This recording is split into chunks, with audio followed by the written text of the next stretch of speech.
Na sisi vijana tuache zarau kazi. Aseme mimi lisanse mpaka nikale ofisini. Nasema no, no, no, no, no, no. No, no, no.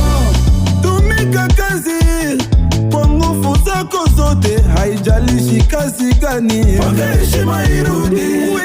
Beba mizigo wewe, mpaka heshima irudi. Zunguka direre nyamugo, mpaka heshima irudi. Masoka matatriwe le bien, mpaka heshima irudi. Convoyer rekati ndondosha, mpaka heshima irudi. Bajua kalimu kibabi, mpaka heshima irudi. Mama bateri ya kuharibika tuna, mpaka heshima irudi. Birahimi ndi kumanguo, mpaka heshima irudi. Watengeza mai kwenye kinga muifanye, mpaka heshima irudi. Komisionere tusichoke, mpaka heshima irudi. Sababu tukiwaita hawatapokea simu. Hage Mungu tukiwandi